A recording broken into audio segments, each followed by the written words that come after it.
Hi guys. How are you all beautiful people? Hope you all are doing fine. And yes, this is the next series of Reborn in My Hero Academia. A man is reborn in the world of My Hero Academia and forced to bear the burdens of his predecessors. Thankfully he has a solid quirk and an enchanted gift to see him through. Watch as he nukes the world timeline down the shitter and dominates his Hero Academia. So let's start. Koiki led me to a backalley cafe. Come on in. He works here, he said. He entered the cafe, called out. Hey, Soga. Someone's here looking for you. He'll be out in a minute. Just wait here, he said with that annoying half-lidded smile of his. His lips curved inward into his half-moon-shaped mouth and almost disappeared as if by magic. It was one of those things that had bugged me since my first day.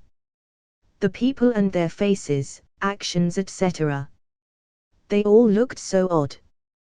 Creepy. Like experiencing this uncanny valley effect without it being unnatural. Like people's lips disappearing when they smile, the near-perfect curves on Emiko's body, the freckles on Deku's face coloring a deep rounded black, almost eerily distinct. It was almost as if the world itself was struggling to conform to anime logic but failing miserably at it. It was one of those deeply disconcerting things about this world that I had been subconsciously ignoring my whole life. Like how Deku could survive Bakugo's explosions with just a cracked rib and shallow bruising. Or how a lot of quirks ignored the laws of physics and conservation of energy and mass. And no, Momo's excuses about using body fat and lipids just didn't cut it. Where did that lost matter come from?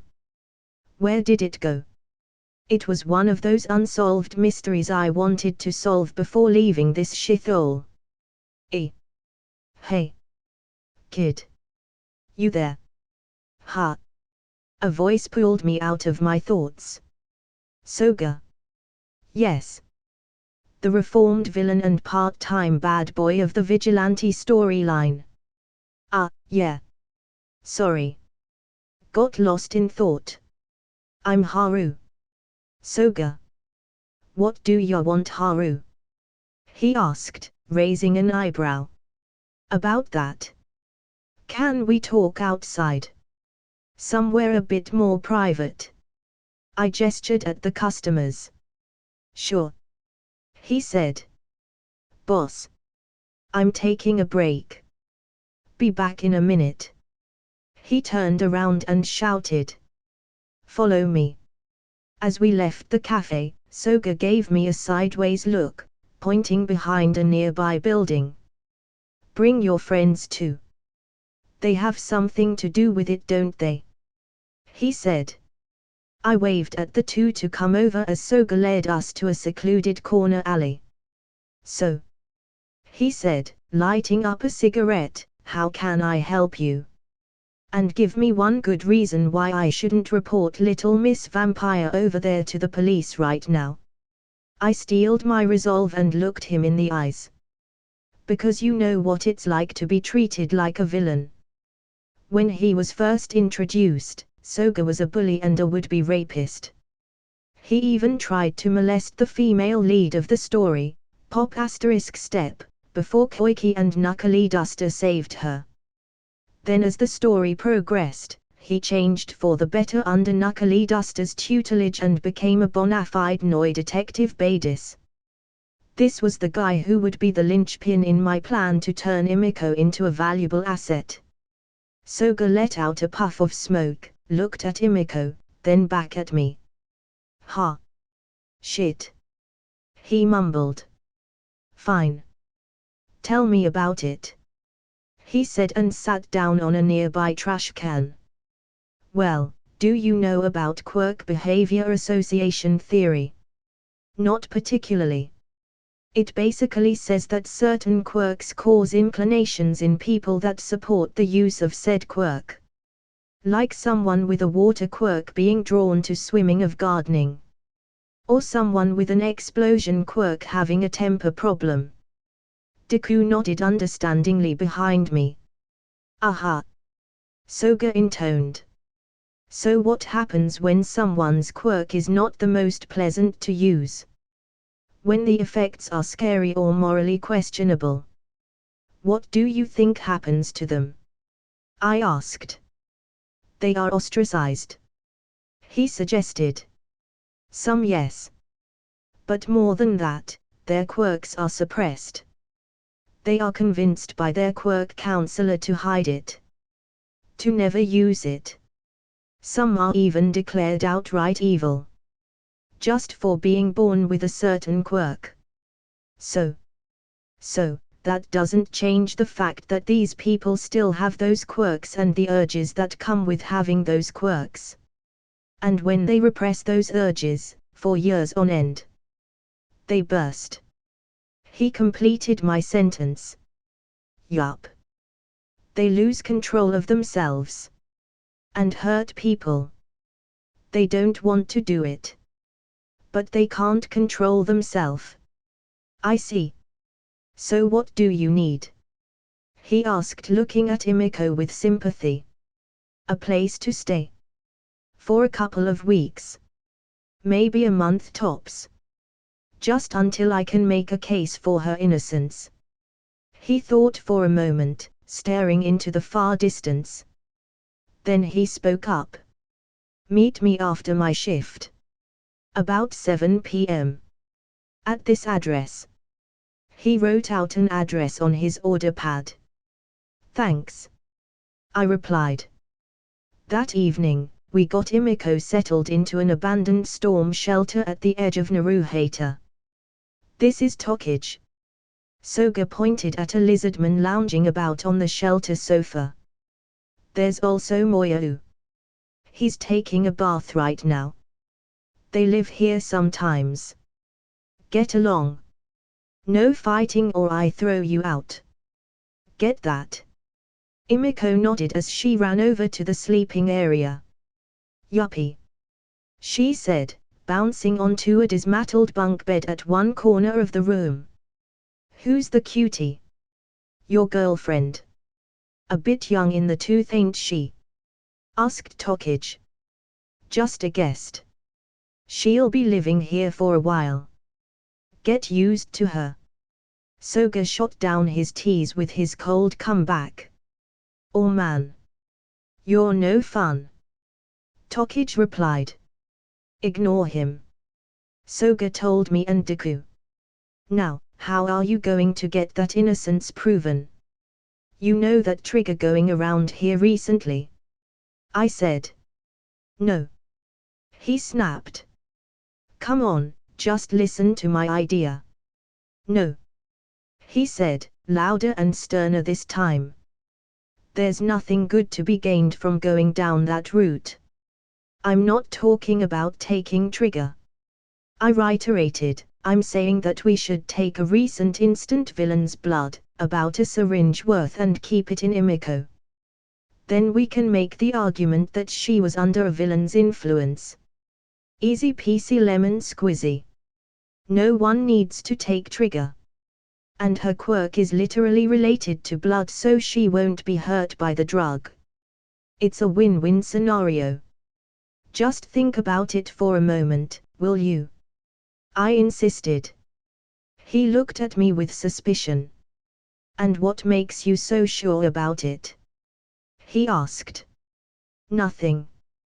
But it's better than arguing a half-baked theory as a defense in court. After all, people in power don't like to accept their mistakes and all.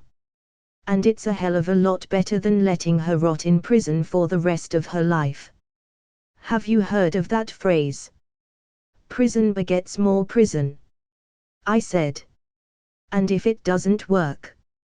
Will you help her escape again? Or will you take responsibility for her imprisonment? It won't come to that. I'll make sure of it. I said, a smile creeping onto my lips. And how exactly will you do that? He. Just wait and watch. I replied.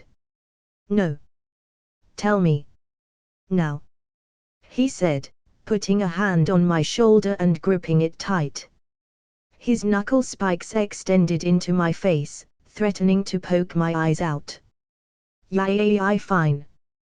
Fine. Here's the plan. After hearing my plan, Soga looked at me with disgust and begrudging respect. Maybe. Just maybe, it'll work.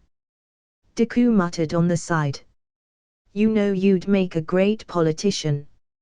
You're just as slimy as them. Soga remarked. I believe in getting results, regardless of the methods. I said. Just one more thing. Soga said, why are you going so far for this girl? From what you told me, she's just a random person you know nothing about. Do I need a reason to save someone? I countered. A look of righteousness spread on my face. I had practiced the look for hours and I was goddamn proud of it. I was almost certain I could fool even Nighty with it. Soga looked a bit shaken by the statement, but he settled into his usual frown within seconds. Good. Was all he said. I nodded reassuringly. We'll be back next Saturday. Can you get the stuff ready by then? Yeah. I should have most of it ready. The question is, will you be? Why don't you leave that to me now? I replied. Soon after, we boarded the Shinkansen back to Hamamatsu. Tomorrow was a school day and we had barely rested the past 2 days. As soon as we boarded the train, the both fell sound asleep. Koiki led me to a back-alley cafe. Come on in. He works here. He said. He entered the cafe, called out. Hey. Soga. Someone's here looking for you. He'll be out in a minute. Just wait here. He said with that annoying half-lidded smile of his. His lips curved inward into his half-moon-shaped mouth and almost disappeared as if by magic. It was one of those things that had bugged me since my first day. The people and their faces, actions, etc. They all looked so odd. Creepy. Like experiencing this uncanny valley effect without it being unnatural. Like people's lips disappearing when they smile, the near-perfect curves on Emiko's body, the freckles on Deku's face coloring a deep rounded black, almost eerily distinct. It was almost as if the world itself was struggling to conform to anime logic but failing miserably at it. It was one of those deeply disconcerting things about this world that I had been subconsciously ignoring my whole life. Like how Deku could survive Bakugo's explosions with just a cracked rib and shallow bruising. Or how a lot of quirks ignored the laws of physics and conservation of energy and mass. And no, Momo's excuses about using body fat and lipids just didn't cut it. Where did that lost matter come from? Where did it go? It was one of those unsolved mysteries I wanted to solve before leaving this shithole. Hey. Kid. You there? Ha. A voice pulled me out of my thoughts. Soga. Yes. The reformed villain and part-time bad boy of the vigilante storyline. Yeah. Sorry. Got lost in thought. I'm Haru. Soga. What do you want, Haru? He asked, raising an eyebrow. About that. Can we talk outside? Somewhere a bit more private. I gestured at the customers. Sure. He said. Boss. I'm taking a break. Be back in a minute. He turned around and shouted. Follow me. As we left the cafe, Soga gave me a sideways look, pointing behind a nearby building. Bring your friends too. They have something to do with it, don't they? he said. I waved at the two to come over as Soga led us to a secluded corner alley. So, he said, lighting up a cigarette, how can I help you? And give me one good reason why I shouldn't report Little Miss Vampire over there to the police right now. I steeled my resolve and looked him in the eyes. Because you know what it's like to be treated like a villain. When he was first introduced, Soga was a bully and a would-be rapist. He even tried to molest the female lead of the story, Pop *step, before Koiki and Knuckly Duster saved her. Then as the story progressed, he changed for the better under Knuckly Duster's tutelage and became a bona fide Noi detective badis. This was the guy who would be the linchpin in my plan to turn Imiko into a valuable asset. Soga let out a puff of smoke, looked at Imiko, then back at me. Ha! Shit! He mumbled. Fine. Tell me about it.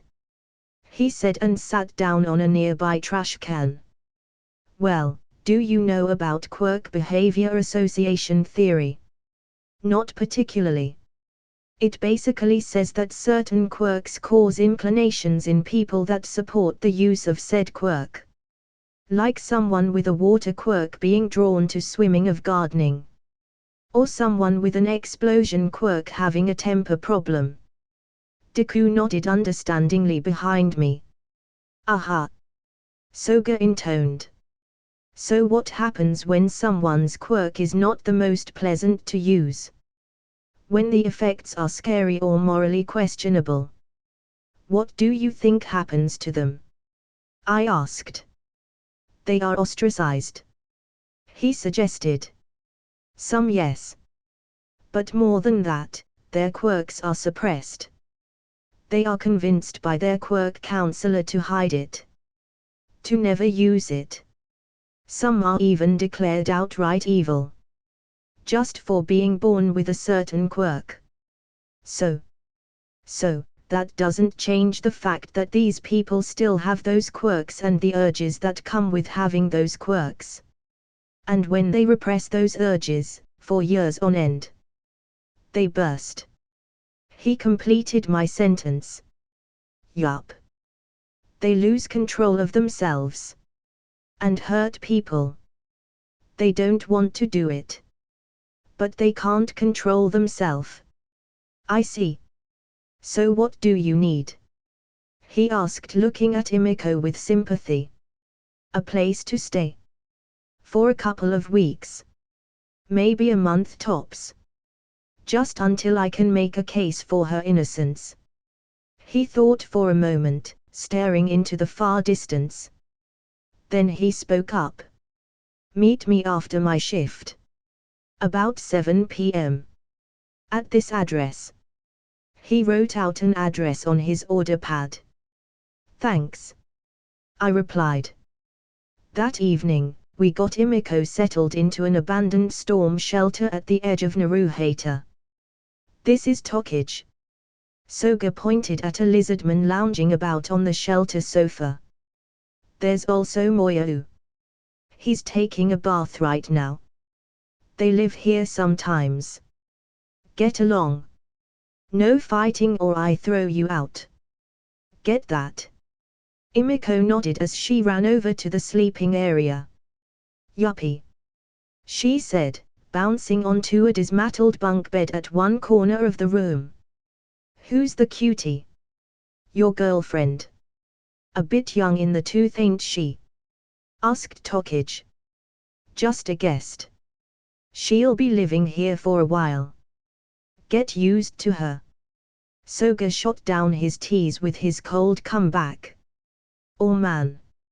You're no fun. Tokage replied. Ignore him. Soga told me and Deku. Now, how are you going to get that innocence proven?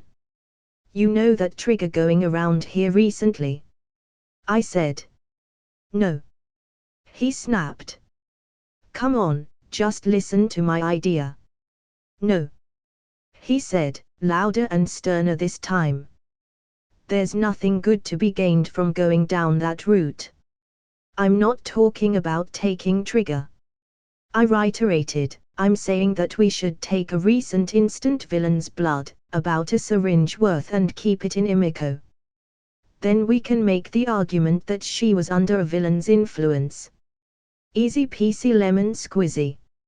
No one needs to take trigger. And her quirk is literally related to blood, so she won't be hurt by the drug. It's a win-win scenario. Just think about it for a moment, will you? I insisted. He looked at me with suspicion. And what makes you so sure about it? He asked. Nothing. But it's better than arguing a half-baked theory as a defense in court. After all, people in power don't like to accept their mistakes and all. And it's a hell of a lot better than letting her rot in prison for the rest of her life. Have you heard of that phrase? Prison begets more prison. I said. And if it doesn't work? Will you help her escape again? Or will you take responsibility for her imprisonment? It won't come to that. I'll make sure of it. I said, a smile creeping onto my lips. And how exactly will you do that? He. Just wait and watch. I replied. No. Tell me. Now. He said, putting a hand on my shoulder and gripping it tight. His knuckle spikes extended into my face, threatening to poke my eyes out. Yeah, fine. Fine. Here's the plan. After hearing my plan, Soga looked at me with disgust and begrudging respect. Maybe. Just maybe, it'll work. Deku muttered on the side. You know you'd make a great politician. You're just as slimy as them. Soga remarked. I believe in getting results, regardless of the methods. I said. Just one more thing. Soga said, why are you going so far for this girl? From what you told me, she's just a random person you know nothing about. Do I need a reason to save someone? I countered. A look of righteousness spread on my face. I had practiced the look for hours and I was goddamn proud of it. I was almost certain I could fool even Nighty with it.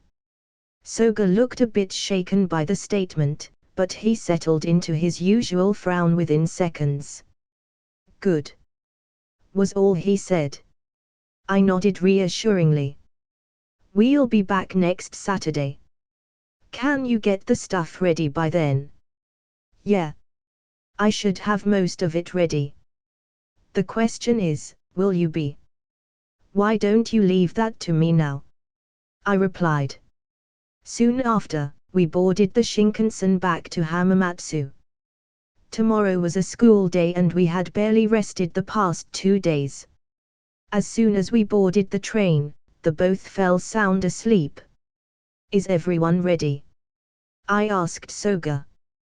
Yes. Rapt and Moyou will handle tie cameras. Koiki will manage the shoot.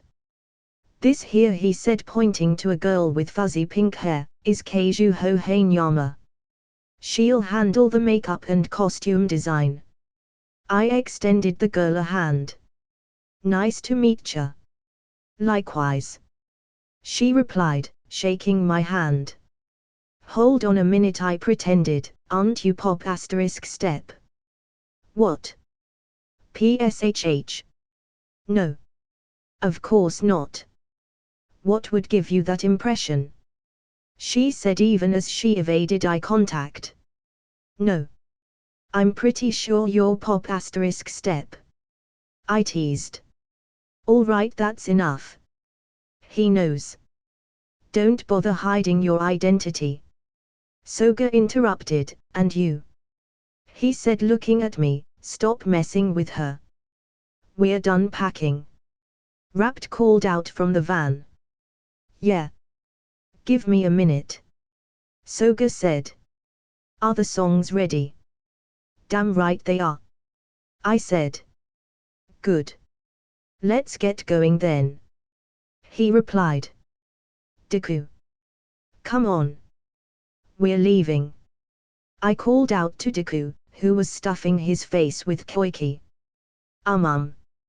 He nodded, gulping down a plate of soba, before the both of them ran over.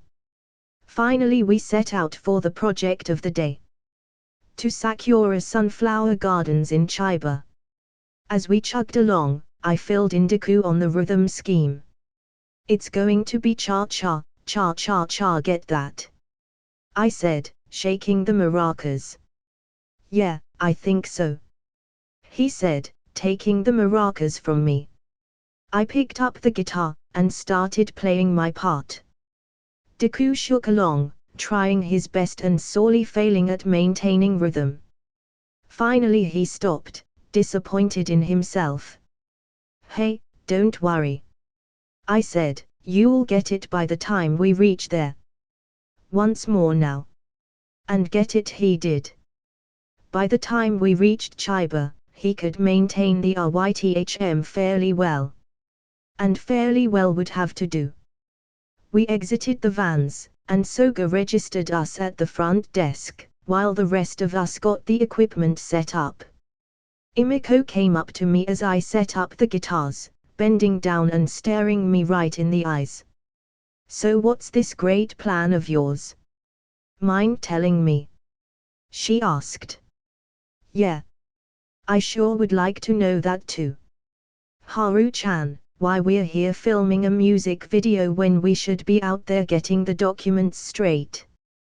Koiki asked. Well, I suppose it's time you knew. I said, where do I begin? Maybe with why we're here at a sunflower field. Imiko asked. That is because we're going to turn you into an international heartthrob. I said, pointing at Imiko. Why? I mean, I don't mind, the outfits are very cute and the sunflowers look stunning, but how will this help me win my case? Imiko asked. You know how the people up top will do everything to crucify you. I said. Yeah, so? Koiki asked. Do they answer to you? Can you force them and the corrupt judicial system to do your bidding? Of course not. That's why I'm on the run.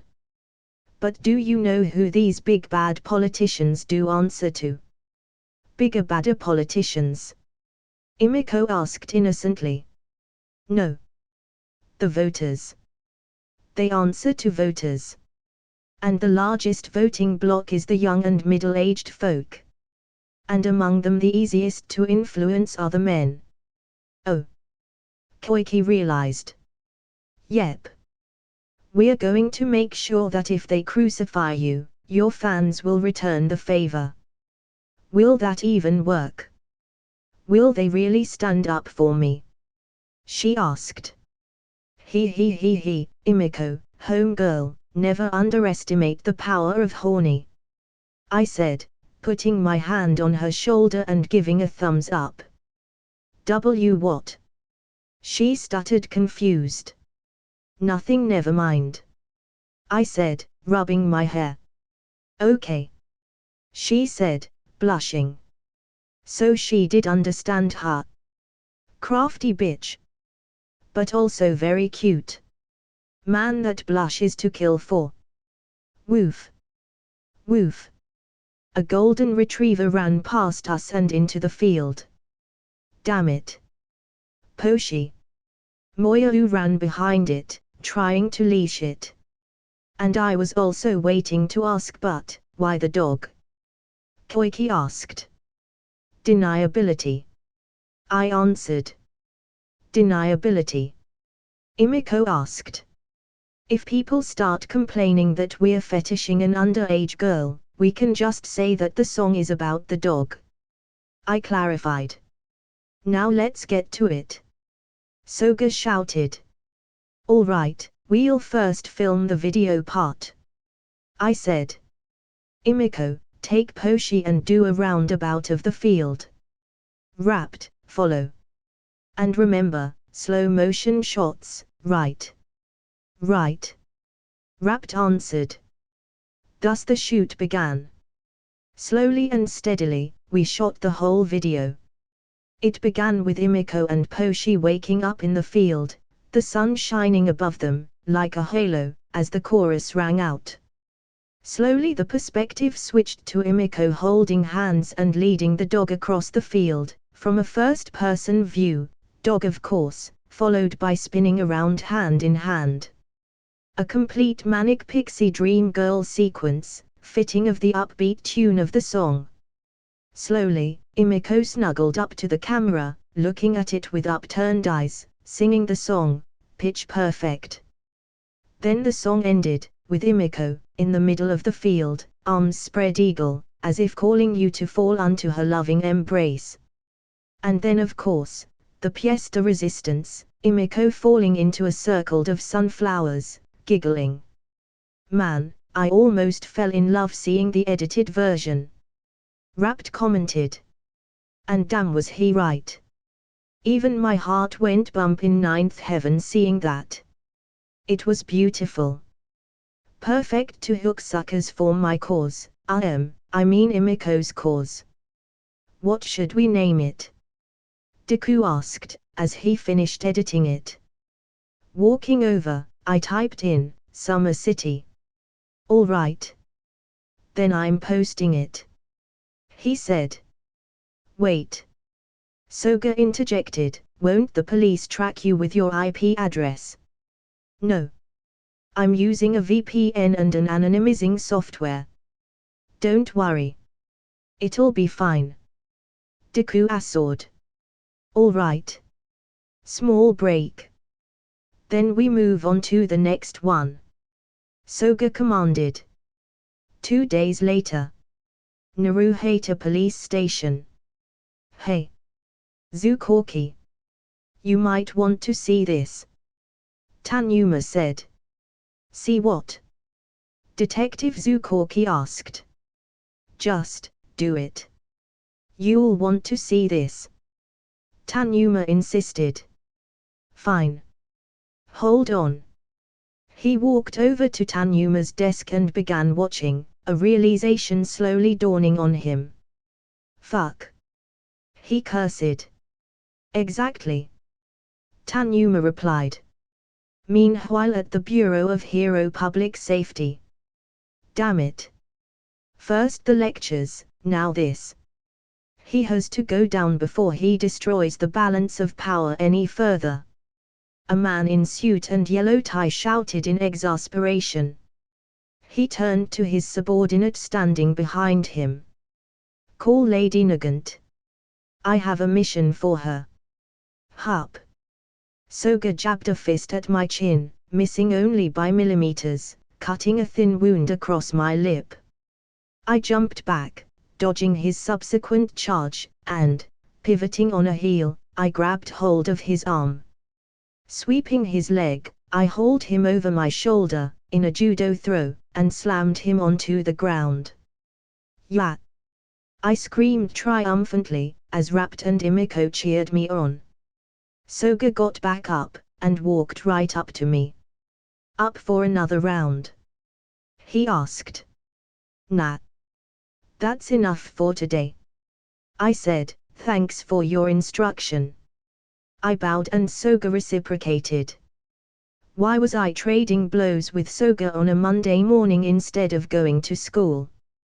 Well, that would be because I was looking to capture the heart of a certain bloodthirsty maiden, and from the wild blush and love-struck eyes on Imiko, I had just succeeded. She ran over with a towel, dabbing me all over. All right. All right. Stop. I can do it myself. I said, gently grabbing her hand, and meeting her eyes.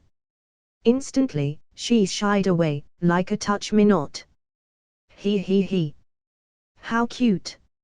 I wiped the blood and sweat off me, and dropped it in the laundry bin as I made my way to the baths.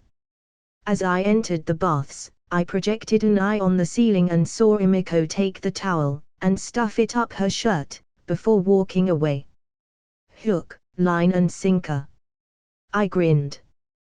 Post-bath, I opened the channel page on my laptop and began going through the stats. Imiko's videos had already gone viral, accumulating 2.3 million views in just under 2 days. Perfect. Next, I checked the news and to no surprise, the media had swallowed the music video like the pack of hungry hyenas they were. News articles dotted every corner of the net. Lovely killer. Or just an innocent maiden. Exclusive scoop. The failure of Tokyo police. Iwaki murderer walks free. Yandere Kanaho. New photos leaked of psycho lover girl. Hair. Like puppets on a string. But not unexpected. I remembered the reaction of the Japanese youth when that escort yandere killed her cheating boyfriend. This reaction here was quite the same. Loads of simps rushed to her defense, spamming the news sites with DDoS attacks and troll postings. All according to Kikaku. Mwe ha ha ha ha ha. Now the police couldn't just brush the issue under the rug like they had done in the original timeline. Now the chicken was out of the coop, the cat was out of the bag and there was no putting it back. Finally it was time to strike back. I called Imiko over to begin filming the final video in the series. The death blow to the investigation. Imiko's heartfelt confession. Good morning fellow popsicles, today I have a very special guest with me. And she has a message for all you. So, I'll just let her speak her piece now. I said. Hello everyone. I am Imiko Toga and I have a confession to make. I am sure a lot of you must have heard the news. The things I have done, the people I have hurt. And I would like to apologize for it. I'm deeply sorry. I never meant to hurt anyone. But with my quirk being what it is, and the years of counseling telling me that it was wrong, that I was evil for the quirk I was born with, something I had no control over, I just burst. And after all that, my years of repressed feelings made my quirk go out of control. And I didn't want to, but. She sniffled, tears flowing free from her eyes, she continued, I'm sorry. I'm so sorry. She cried. I patted her back and pulled her out of view, shifting the camera to hide my face above the chin, before continuing. As you can see, Imiko Toga is just a poor, innocent, little girl, a victim of the intolerance and bigotry of hero society, that shaped her, nay, forced her into a momentary lapse of villainy. It is not her fault, but rather, it is the fault of the attitude of society towards those with morally questionable quirks, the negligence of counselors and the continued ignorance of the education system of its own inadequacies. The system crushes innocent people like Imiko here, and then when they snap, points at them and screams, villain. Now I agree that not all villains are victims of circumstances. There is true blue evil out there and there are genuinely unpleasant people, psychopaths even. But Imiko is not one of them. And while Imiko is not entirely innocent, I would like to make the point that perhaps some leniency on her part would go a long way to assuring the world that perhaps there is still redemption for this unwieldy, outdated, dead horse of a system. Thank you for watching.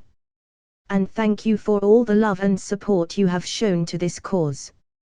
I am glad to be living in an age where good people like our supporters exist. That should do nicely. I looked back at Imiko, who gave me a thumbs up. I nodded. Yup.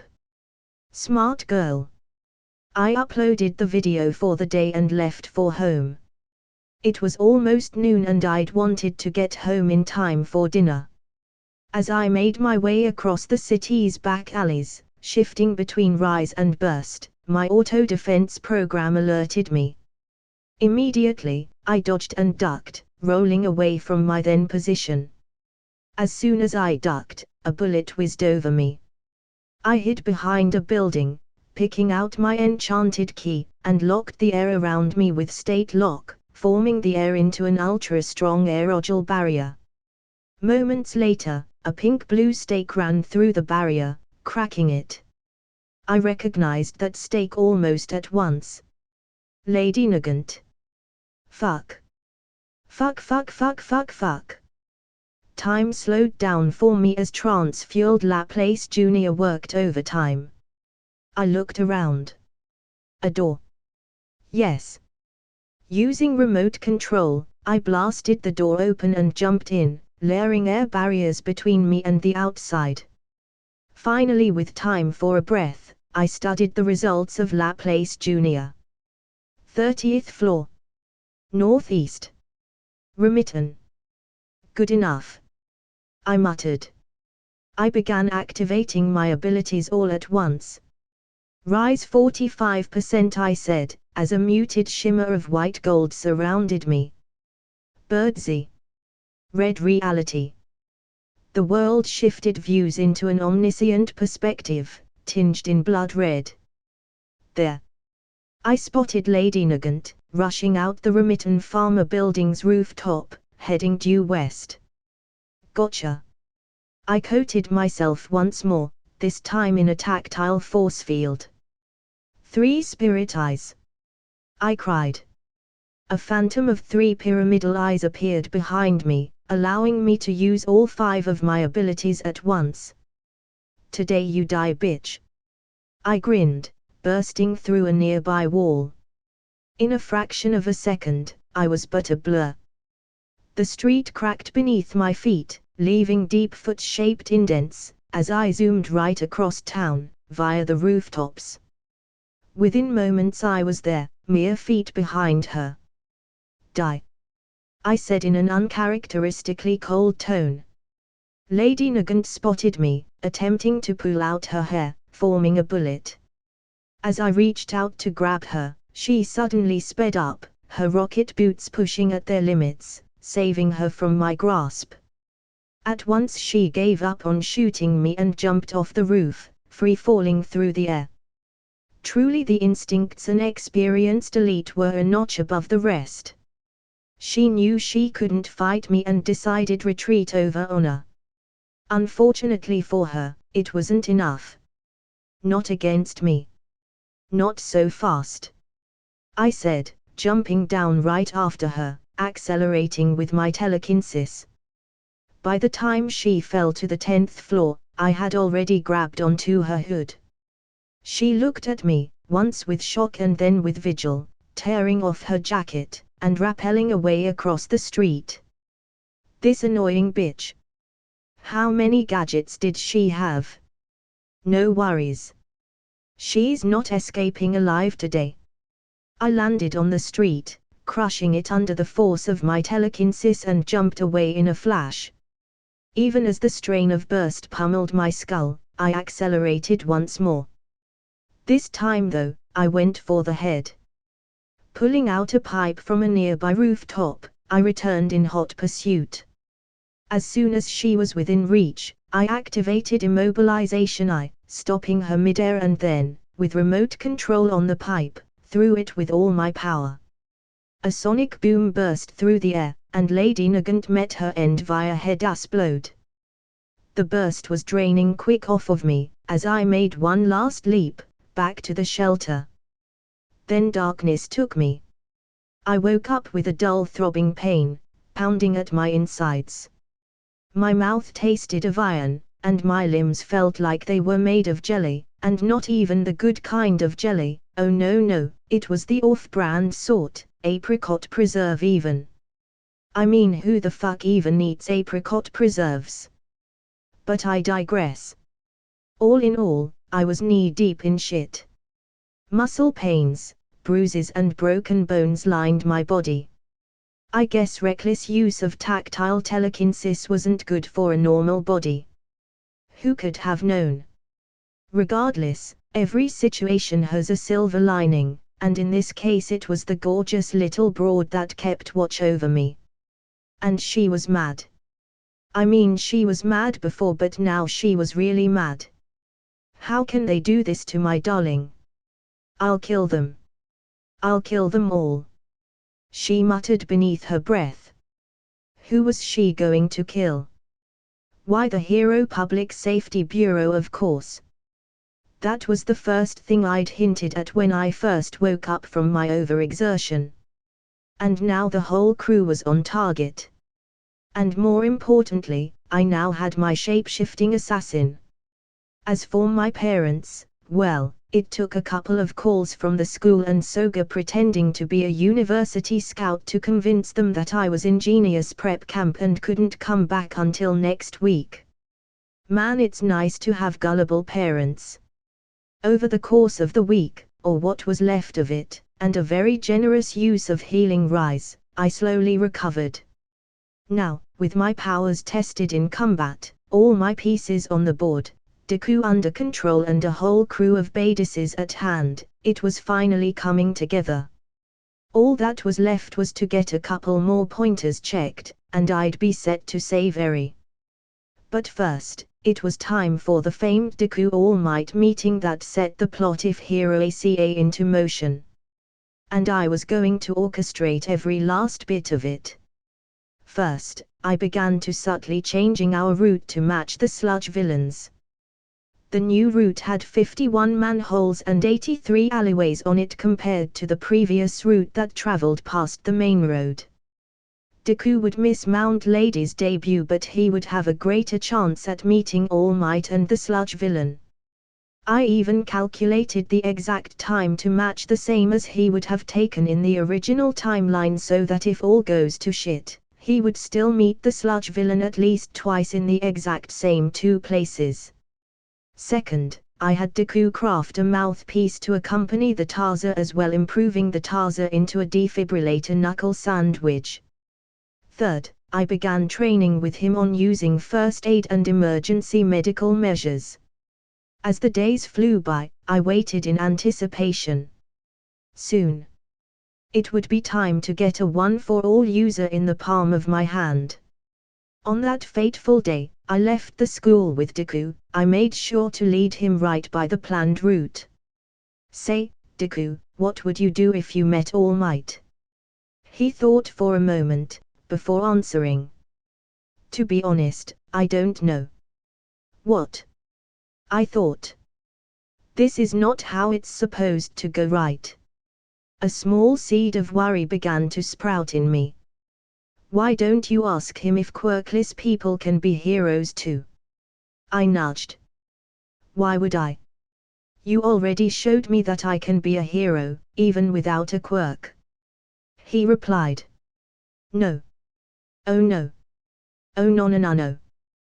What the fuck happened? Where did I go wrong? You know, maybe just as a curiosity. I asked. No need. He answered. Fuck. Listen. Deku. If you meet All Might, just ask him that. For me. Please. Okay. I pushed. Okay. Sure. I will. But it's not like I will meet him anyways. He said. Fucking finally. Despite my best efforts, the sludge villain wasn't show.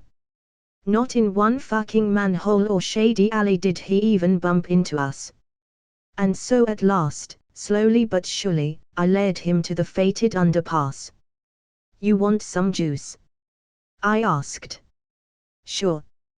Deku said. Wait here. I'll be back in a jiffy. I saw a machine over by the crossroad. I said. I'll come too. He replied. No. No. I mean, just wait here. I'll be back in a minute. Besides, it's hot out. Wait here in the shade. Okay. I insisted. I don't know what you're on about, but fine. He replied, finally sitting down by the grass, in the shade. Phew. Almost lost the track.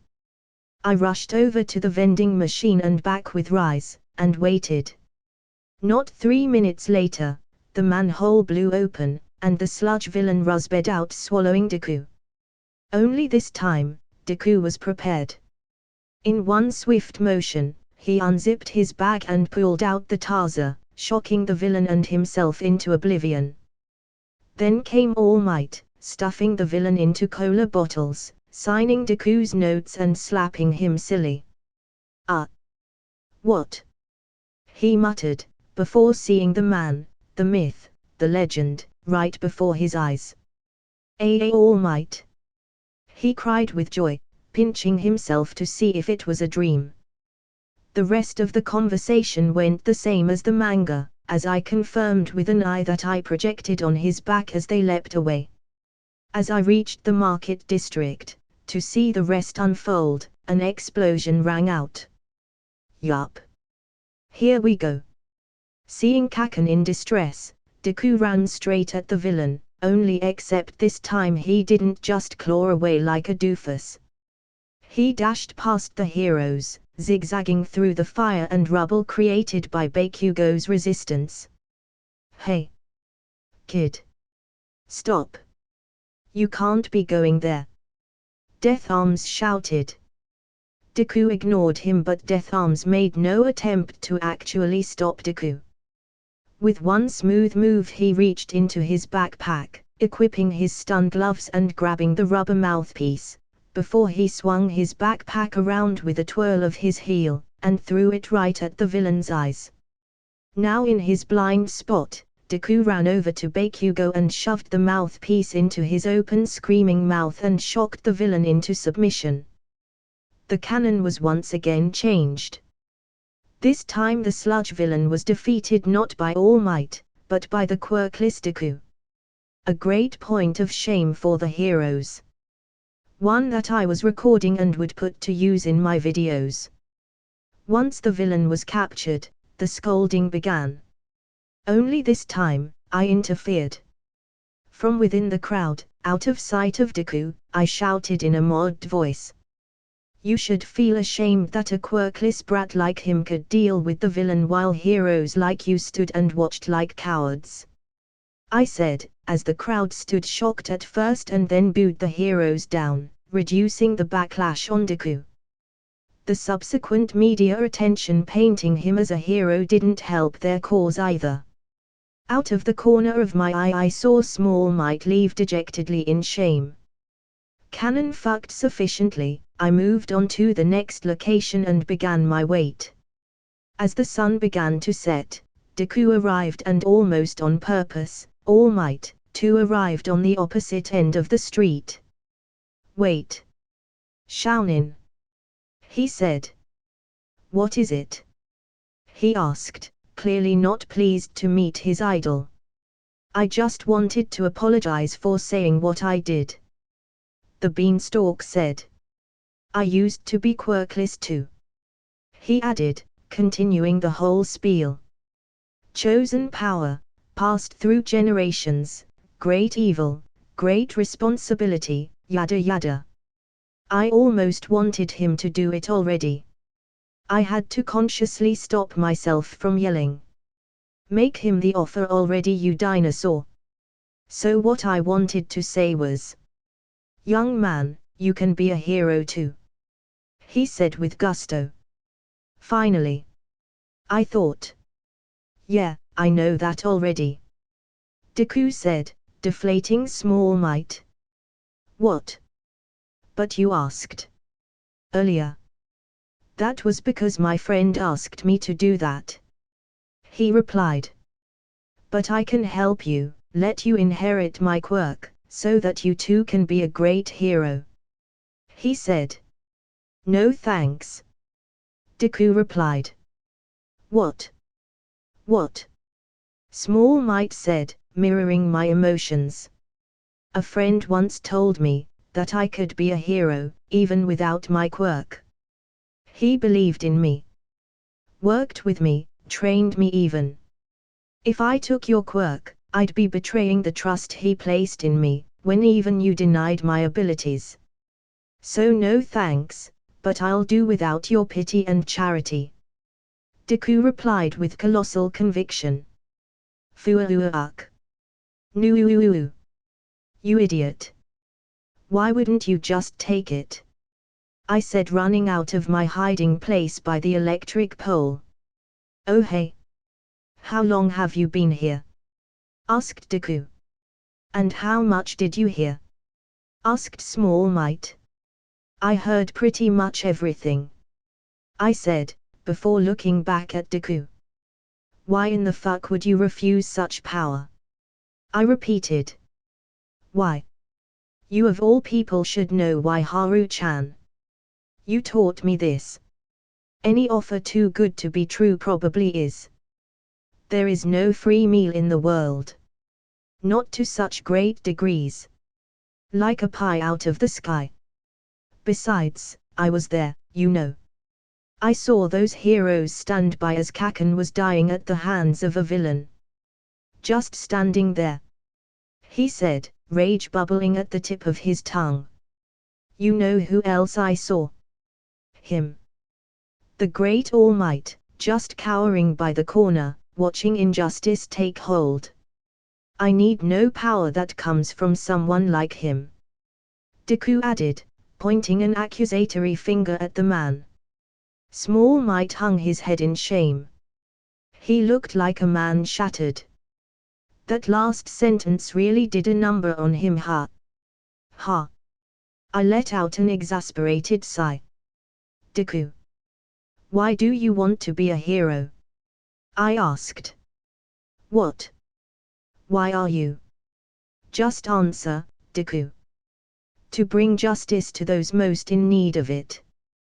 To save those who can't save themselves. He replied, only for me to slap his head full force. Nope. I asked why you wanted to be a hero. Not what I told you heroes should do.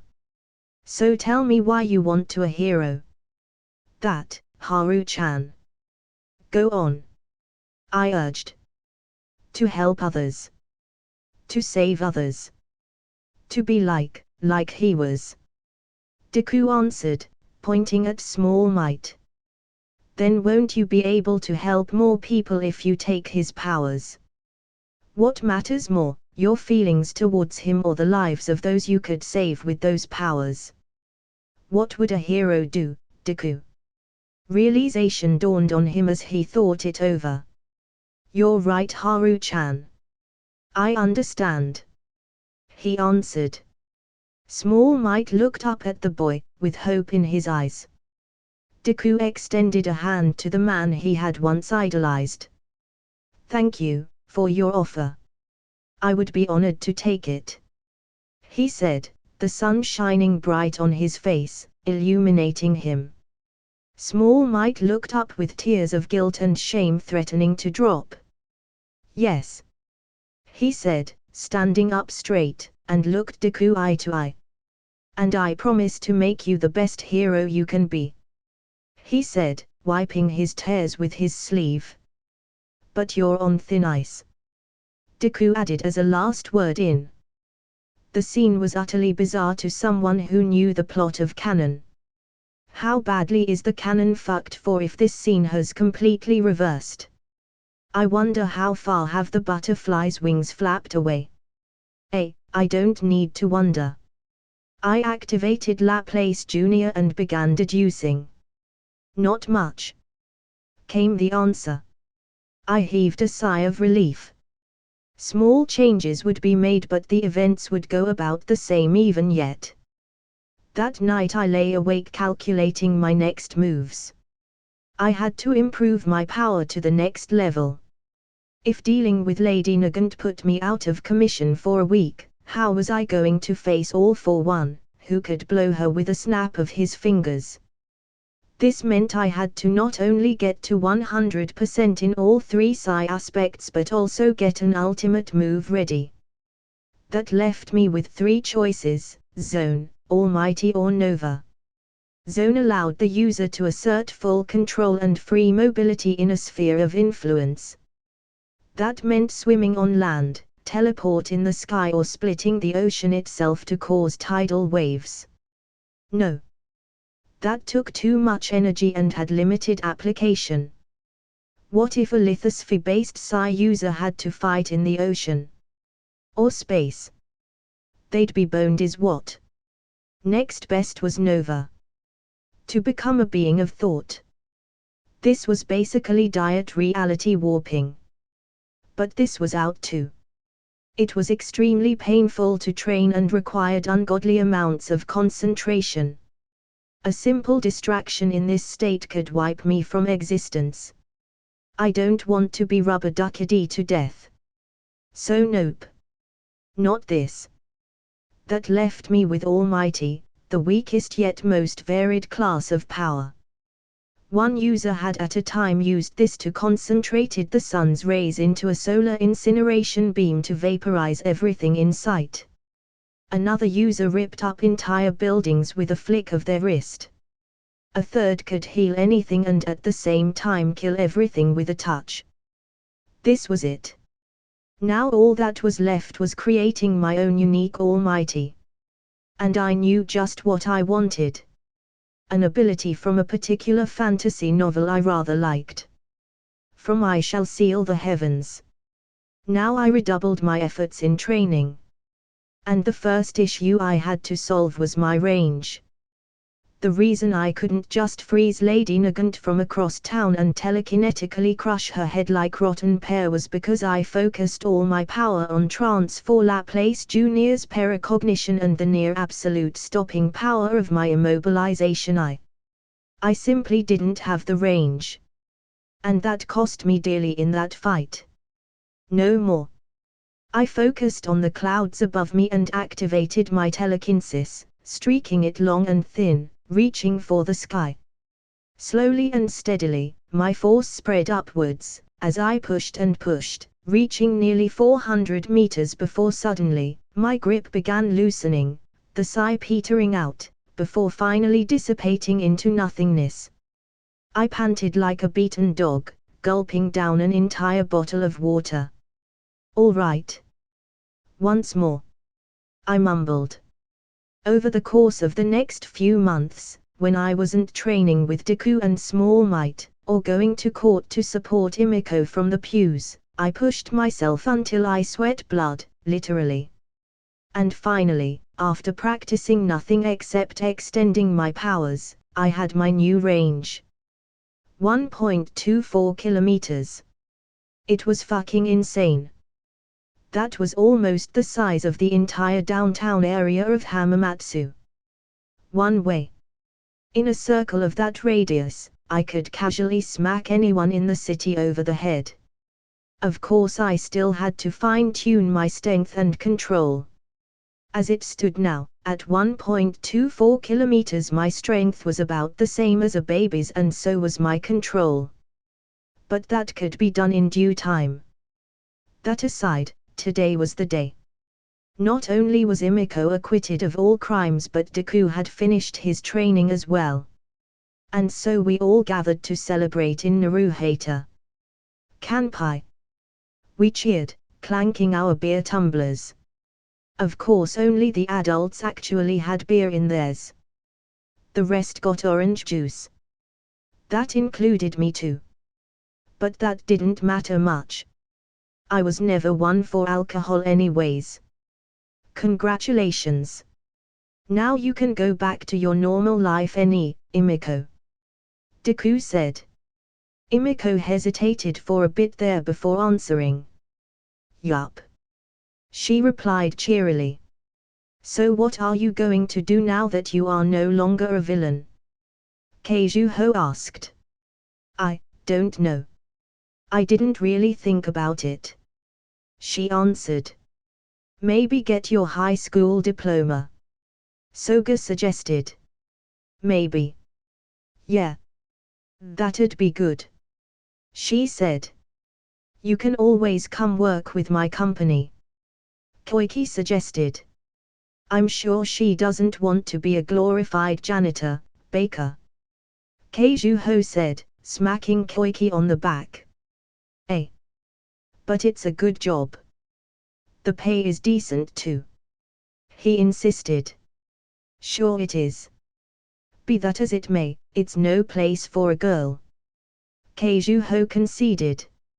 My boss is a lady. Koiki countered. you know what? Do what you want.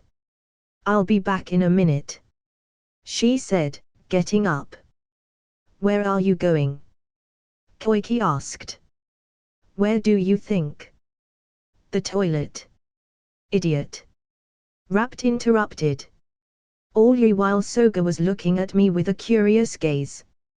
So, Haru, now that this whole crusade of yours is over, what are you going to do? He asked. I'm going to apply to UA, of course. I answered. I figured as much. Soga smiled. You'll make a great hero. He, I know, right? Deku said, grinning. What are you so happy about? I asked. All my dreams are coming true. I'm getting trained by All Might, I have great friends, and in a couple of months, I'll be going to UA and become a hero. It just feels like. I feel so blessed. He said, tearing up in joy. I gave him a shoulder hug, patting his back. Ah. To be young. A familiar voice came from the other room. Rapt pulled the divider open, revealing the inhabitants. Uncle Tanuma. I called out. Oh. It's you, Haru-chan. You aren't drinking booze, are you? 'Cause I'll tell your mom if you do. He said, slurring his words ever so slightly. You're drunk, Tanuma. See this, it's orange juice, no froth. Detective Zukoki said, pointing at the mugs. Oh. It is. Good boy. He said, patting my head. You're the concert guys, right? Zukoki asked. Yes. Soga replied. And what about the concert? How's that coming along? Asked Tanuma. You'll have to ask Pop herself about that. Koiki answered. Now that you mention, hasn't she been gone a while? Rapt mentioned. Maybe she's pooping. Koiki said. No one takes a 10-minute poop in a restaurant. I said. Soga furrowed his brows. Something was wrong. I activated Red Reality and checked the bathrooms. She wasn't there. She's not in the bathrooms. I said, or in the restaurant. I stood up and everyone else followed. After a quick search of the surroundings, the situation became even more dire. Pop * step was nowhere to be found. Fuck. I forgot all about it. The Queen Bee bombing incident. Almost on cue, bombs went off all across the block, as a song began to play. It was Pop * step, no, Queen Bee controlling her. Damn it. I should have known. And prepared. Let's go. I told Deku. No you don't. Tanuma said, grabbing the both of us by the ears. I'm not letting you get hurt on my watch. Go home. Now. He added. Oh man. Come on Uncle Tanuma, we'll just watch. I whined. No. This isn't a game, Haru. These are terrorists. Listen to me. Go home or I'll make you. He threatened. Okay. Fine. But you have to take a video of it for me. Please? All right. I'll try. Now go. He replied, pushing us into Soga's arms as he dragged us out of there. We're going to turn around and come back, right? Deku whispered. No. We're going home. This is way above our pay grade. We'll come back later after we're prepared. I answered to a surprised Deku. Why? You are always ready to jump in the fray. Why are we just leaving? He cried. Believe me, Deku. This isn't the last of it. We'll come back. Just not today. Do you trust me? Yeah, but. Then listen to me. Let's go home for today, okay? I replied sternly. All right, if you say so. He agreed. As we reached the train station, Emiko ran up to me. What is it? I asked. She fidgeted in place for a moment before pulling at my sleeve. Can we talk, alone? She said, looking at Deku. Okay. I said, giving Deku a knowing nod. He nodded back and gave me a thumbs up, a stupid grin on his face. What did he think was happening? I followed Emiko to a bench nearby and sat down beside her. So? I prodded. My parents, they've disowned me. She said. Way to drop a fucking bombshell, bitch. Might have as well said that you were pregnant. What now? She asked expectantly. Man, those beautiful puppy dog eyes. Ah, this is not fair. Fine. I sighed. I'll do something about it. You will. Her face lit up like a firecracker. Yeah. But give me some time, all right? I added. Her. She nodded. I returned to Deku, who still had a perverted grin on his face. So Tilda, he poked me. So nothing. She didn't confess, if that's what you're wondering. I shot him down. Or Killjoy. He complained. Yeah, whatever. I replied, let's go home. I was sitting on the water tower roof in Mujutafu, observing the city as usual, practicing the first condition for my new ultimate ability, mortal severing. To refine the body into that of an immortal Sennin, the first precondition is to possess a heart unmoved by 1,000 misfortunes. And so, here I am, observing the misfortunes of the people, without moving so much as a muscle to help them. I watched as traffic jammed due to a villain crew robbing a jeweler, which then caused a tall lanky man to be late for work. He then ran into a short man in boxer shorts who then, in turn, snubbed a coffee shop worker on his way out and ruined his day. The worker went on his lunch break hours later, kicking a bag of trash to vent his anger, only to break the thin plastic, launching a heroin needle right across the street, hitting a little girl clean through the arm. I activated Red Reality to see the effects. Yup. It's a HIV needle. Welp. That girl's life is officially fucked. But then again, that wasn't my problem. I looked out across the city again, as a boy pushed his friend into the lake as a joke. The ducks in the lake fled in fear at the sudden disturbance, stopping a jogger in his tracks.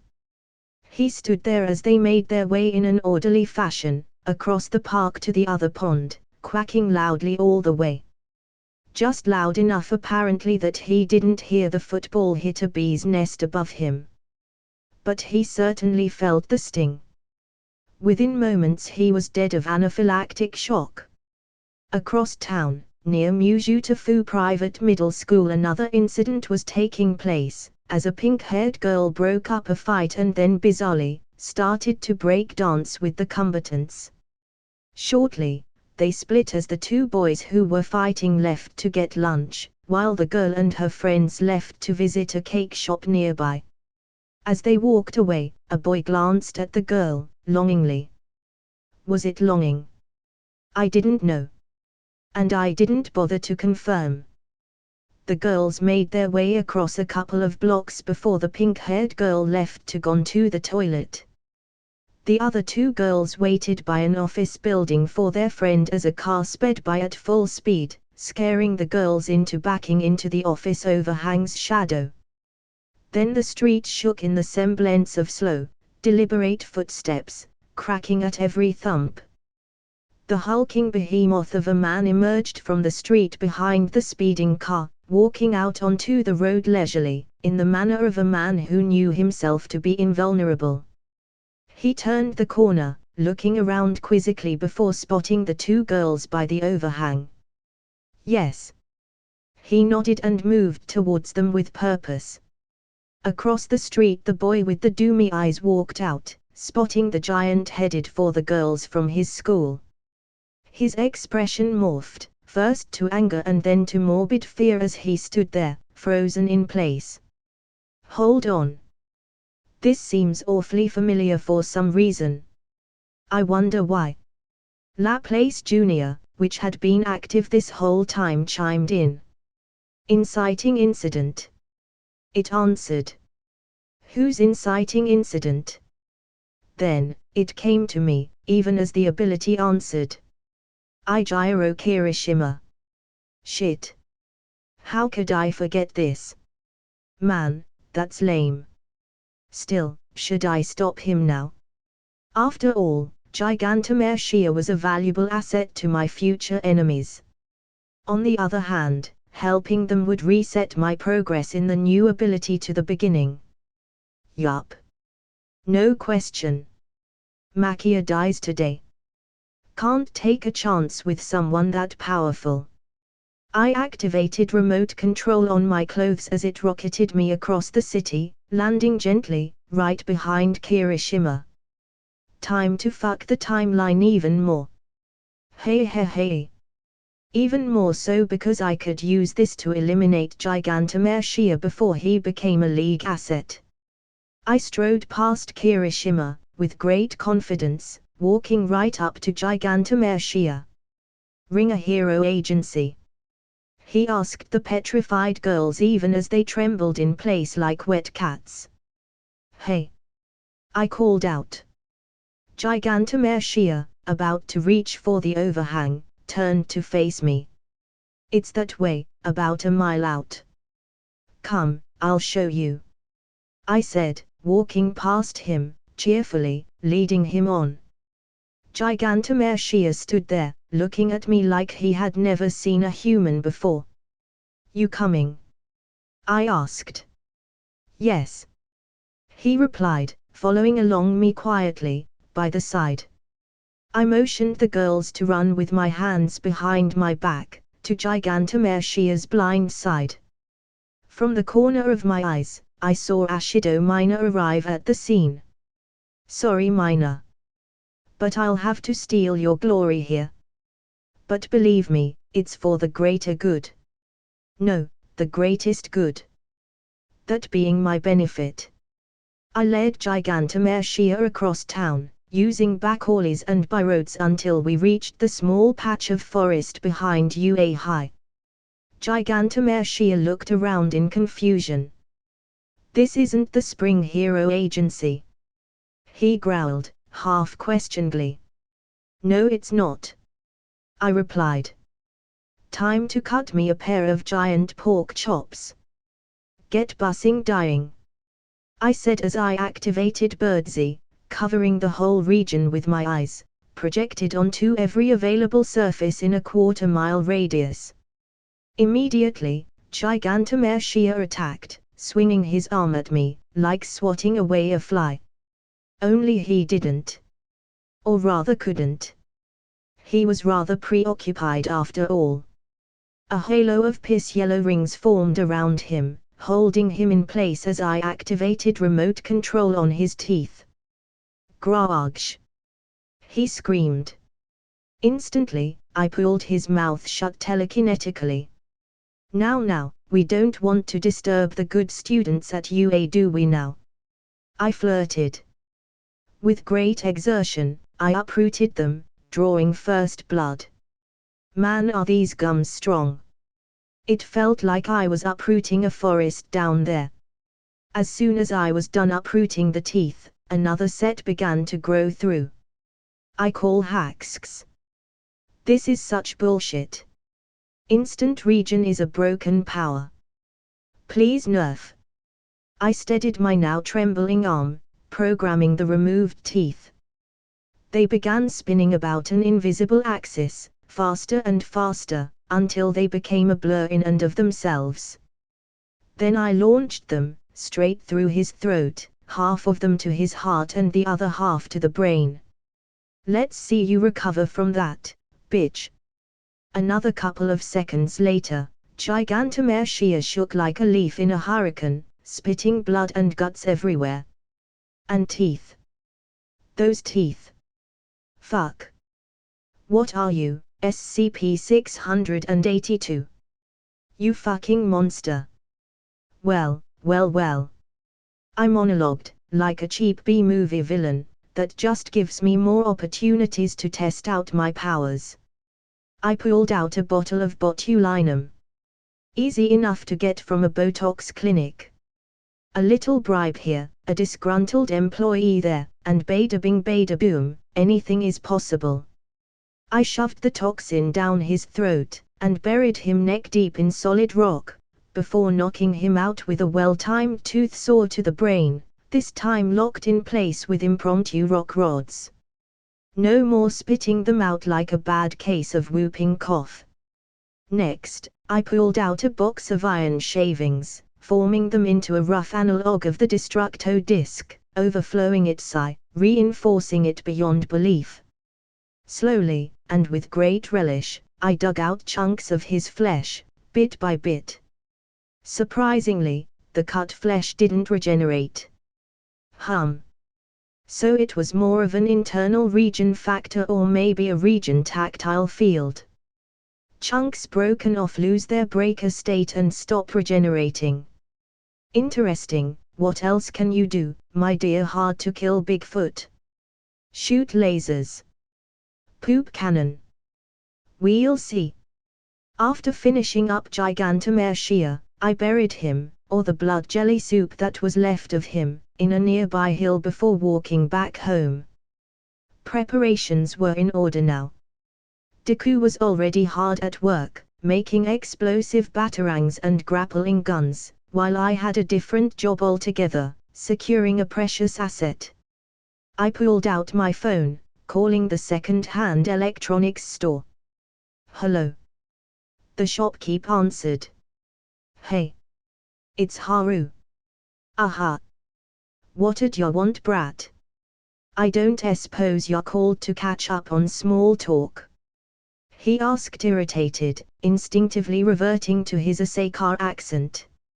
Had a bad day, huh? Ya don't say.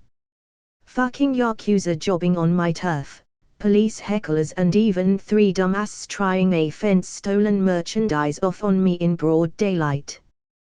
Heh, amateurs. As I said, ya don't say.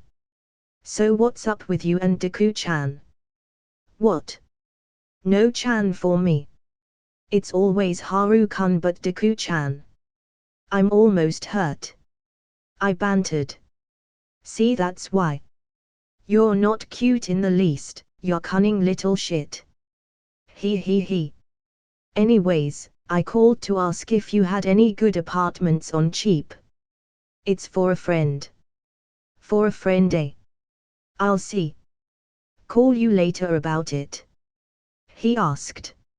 Sure. See ya. I said, putting down the call. That's one problem solved. I pulled out my journal, written completely in part Sanskrit and part Tamil, just to be extra sure that no one could read it easily. Let's see. Get an apartment for Emiko. Check. Test out fine control. Check. I flipped a page. Then another. There. Deal with Gigantomachia. Check. As I was turning the page back, a line caught my eye. Consider Toru Higakyo. Interesting. I wrote this list out when I ran Laplace Jr. in overdrive for 4 hours straight that one time 8 years ago, putting me in the hospital due to quirk overuse. It was the first ability I had created and I didn't bother to check for the drawbacks before using it. I couldn't even use Healing Rise back then. The hubris of youth. I used to think myself invincible. Not that I wouldn't soon be. But back then, not so much. I looked at the point again. Perhaps it was time to pay Higakyo a visit. Next Saturday, I headed back to Tokyo with Deku, now prepared for what may come. Why Saturday? Because if the villains wanted to harm the most amount of people, they would attack on a weekend when most people were out and about. And also because Laplace Jr. spat out that day as the day an attack would happen. But that's small potatoes. Big potatoes, however, was the gear Deku had put together. Inspired by the Batman novellas I had published, he made a bat helmet with radio transmitters connected to his phone, essentially making speed dial bat ears. One for him, one for me. Another new invention was the explodey batarangs. Small flushs with a trigger tip, filled with nitroglycerin-based explosives. And last but not the least, he somehow managed to fabricate, partially with help from a support company, a pair of vaulting boots. With these he could jump as high as 3 meters from a running start. He demonstrated these effects to me as we patrolled the streets of Naruhata, with Koike. As we came upon the main street, lined with television screen, running news 24/7, a concerning piece caught Deku's eye. Scrolling below the news anchors, was a recap of the previous segment. Arrest warrant issued for the local vigilante, by the name of Crawler. Oh boy. Shit just went from bad to worse. What did you do, Koike? Deku asked, pointing at the screen. What, oh no. He said, as he saw the news. We need to get out of here. I said, noting the gazes of the people turning towards us. Koike stood there, dazed and unmoving. Run. I said, shaking Koike out of his stupor. Going somewhere? Asked a man behind us. We jumped away almost on instinct, to see a man in a black and white Rorschach mask and trench coat staring us down. Not so fast. He said, pressing a button on a switch in his hand. Instantly, lights began shutting down across the city. And so it begins. He laughed maniacally, before he began to swell up. Oh no. Everyone. Get away. He's going to explode. I screamed. Then the world went boom. I staggered, ears ringing. I had covered for Deku and Koike, taking the blast head on, only my rise and telekinesis keeping me from becoming mincemeat. Fuck. If that's how you want to play it, so be it. It was time to deal with a certain pretender. And he would rue the day he targeted me. Haru-chan. Deku shouted. You okay? Koike asked. Yeah. Just a bit shook. First things first though, we need to get out of here before any more of them arrive, or worse, the heroes catch up to you. Koike nodded and sped out of the plaza, me and Deku close behind. Almost as if it were prophecy, Eraserhead and Ingenium dashed out of the opposing street. Crawler. Stop right there. There goes all my planning. Or not. I activated my immobilization eye, stopping the both of them as Deku and Koike escaped. Eraserhead countered with his quirk, Erasure, trying to erase my bindings. Unfortunately for him, my quirk was unrosable. I laughed out loud in his face. Having performance issues, buddy? I mocked. You won't get away with this, you know that right, kid? He threatened. We'll see about that. I said, projecting an eye behind them, before running after Koike. As I caught up to them, Koike asked. You lose them? I nodded. All right. Meet me at the shelter. And don't get caught. He said. He slid up a nearby building, zooming away from us. I looked at Deku. He grinned. We're not going to the shelter, are we? No. I replied with a similar grin. We rushed to the nearest rooftop, as I called Soga. Hey. Look, I'm kinda busy right now. Yeah, no shit, Sherlock. The city's on lockdown. Where are you? I asked. You won't listen to me if I tell you to go back home, will you? He said. You know the answer to that. Deku interjected. Fine. I'll text you the address. He sighed in defeat. A ding rang out as a message appeared. Let's go. Earlier this week, Pop had been recaptured and placed in a coma. Now she was being held in a nearby hospital, awaiting her awakening and subsequent trial. But that wasn't all. The pretender clock was also targeting her.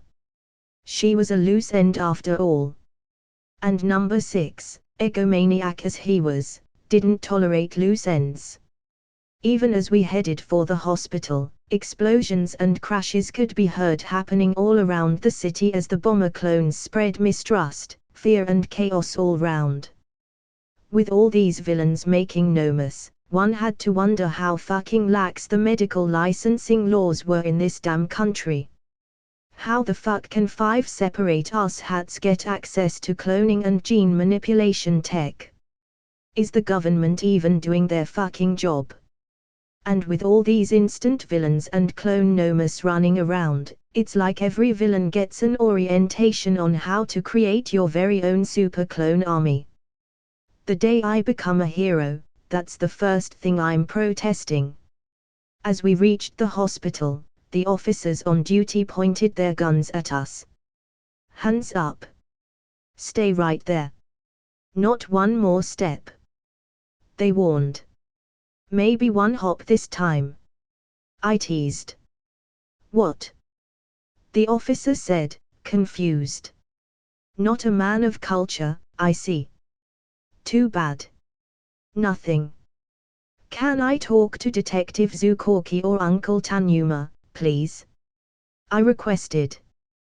The officer looked at me and sighed. Fine. Wait here. Soon Detective Zukorki came out to meet us. What are you boys doing here? He asked, rubbing his temples. We came to help. Deku said. You got a headache? I have some pills if you'd like. I said, patting my bag. You're the headache. You brats. This is no time for you to play heroes. He scolded. But my quirk is very useful, especially here. You'll want me around. I said. He's right. Said Soga, walking out of the hospital. He does have a very useful quirk.